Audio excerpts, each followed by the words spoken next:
Purposely. Your life, God's purpose. Listen at onpurposely.com.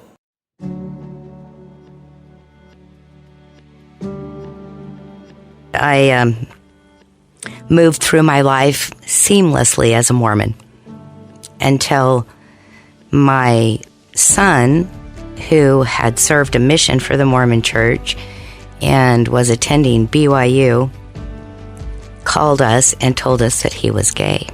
But I didn't know how it would affect my religion or my relationship with God. Welcome to Brought Back to Life, a podcast where we explore how Jesus changes everything. My name is Mindy, and I am honored to be able to be here and share my story, because everyone has a story. And everyone's story of how they were brought back to life through the love of Jesus Christ is unique and different. And I'm honored to be able to share my story. Let me begin by giving you a little bit of history. I was raised in an extremely religious family. I was raised as a Mormon. And the religion was all-consuming. My life and everything about our life was centered around the religion. And I was the youngest in my family. I felt a lot of pressure and responsibility to live up to what my parents expected me to do, which was honor this religion. I really honestly never even took the time to find out if it was something that was true for me. It was true for my parents, and that's all that I needed to know. So I lived my life as they asked me to. I married young. I married in the Mormon faith. I began raising a family in the Mormon faith, and everything was centered around that religion. And I really didn't expose myself to other religions or people too much. I was a little uncomfortable with where that would take me. I was taught that if I researched anything other than my religion, that was of Satan, and I shouldn't do it. So I didn't, and I moved through my life seamlessly as a Mormon until my son, who had served a mission for the Mormon church and was attending BYU, called us and told us that he was gay. And at the time, I knew that nothing was going to change for me as far as my love for him. But I didn't know how it would affect my religion or my relationship with God. Because honestly, I'd never developed a relationship with God up until this point. And I was pretty angry at the time because I felt like, I'd done everything right, everything I'd been taught to do, and this wasn't supposed to happen. But my sister, who also revealed that she was gay, had taken her life about 20 years previously.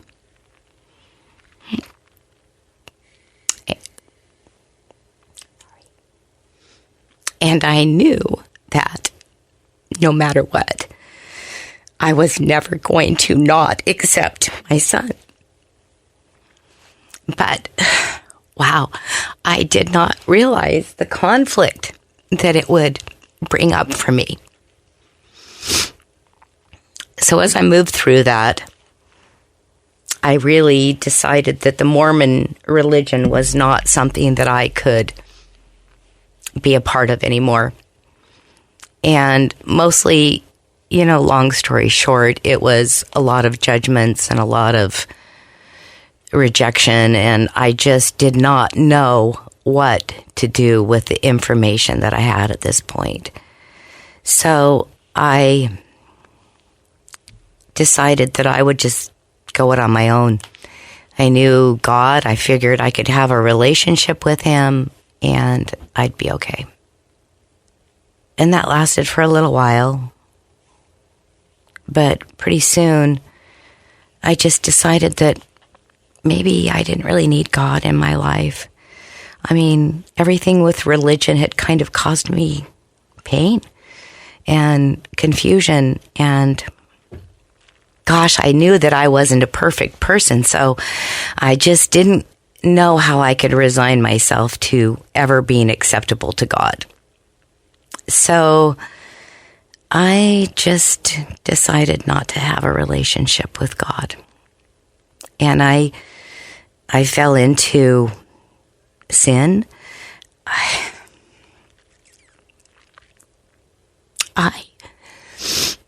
wanted to do anything and everything that I could to run from God. So I did. Then my dad got sick and he passed. And shortly after that, my mother passed. I didn't really find that I had a relationship with any family. And I was just really unhappy. But Peace isn't about the absence of problems. And I knew it wasn't It's in about God. the presence of Jesus. God had always brought me unhappiness. For more, go to the Faith tab So I at decided that I would find it in a onpurposely.com. bottle of alcohol.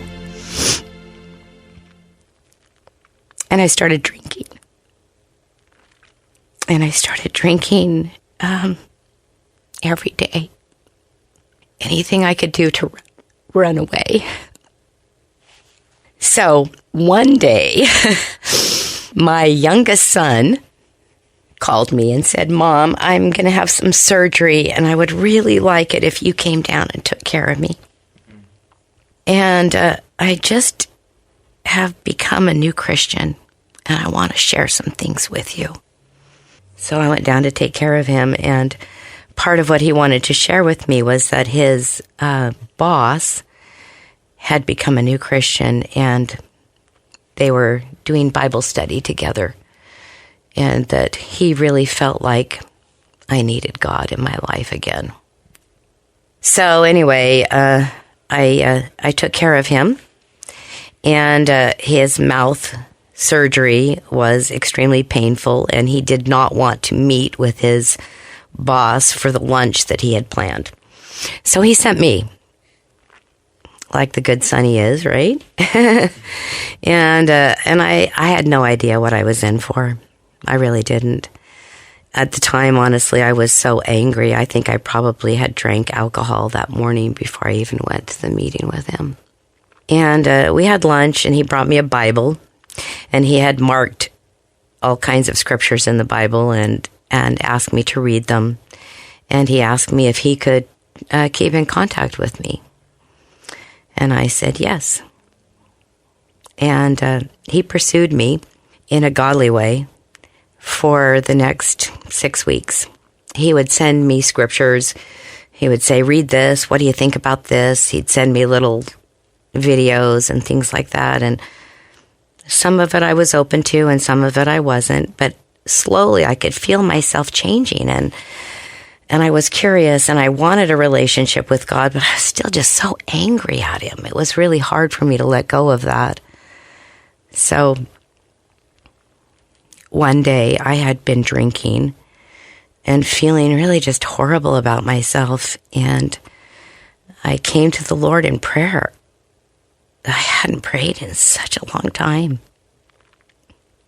And I just didn't think I was acceptable to God because of all the things that I'd done.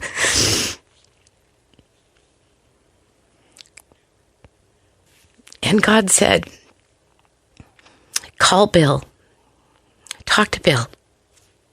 I just thought that was the weirdest thing. He was my son's boss. How could I just call him? He lived in a different state. But it was strong, and I felt the urge, and I just needed help. So I called him. And I I don't know, the floodgates just opened up and I just let loose on this really, really wonderful man. And he listened to me, and I had no idea at the time that he was at a conference and that he was hiding in the coat closet talking to me because it meant that much to him. And he asked me if I was willing to give my life to the Lord. I just didn't know even what that meant. But I knew that I was ready. And I said, if you'll lead me, I will say it. I will say the prayer, and I will say the saving prayer. And he said it with me. And then he said, now, Mindy, you have to find support where you are. You need to find a church. You need to find people who can support you, because it was a really different way of living. Mormonism is completely different than Christianity. And the Bible was not something I'd ever studied. So I found a church family. I linked up with really good people. And they walked beside me as I was able to learn and give my life to the Lord. And on February the 2nd, I gave my life to the Lord. It's been 4 years. Best decision I ever made. And I know that even with all of the things that I experienced in my past, that the God that I know loves me. He has forgiven me, and I could never earn my way. I tried really hard. I thought that that's what I had to do. I thought if I couldn't earn my way, I couldn't get there. I couldn't accept that it was a free gift. It was really hard for me. I just thought I had to be deserving, but it isn't. It's a free gift. And God has just embraced everything that I have done ever since. And he's brought my family together. He's brought healing. He has brought most of my family to him. I have hope for the first time, really, in a long time, honestly. I have hope that this God that I know is the God that we all know, that he loves us. He is there for us. He 100% has done everything that he said he would do. And we don't have to deserve it. Do you want to share your Jesus story or know someone who should? Let us know at comments@onpurposely.com. If you loved Brought Back to Life, support us with a 5-star rating and review.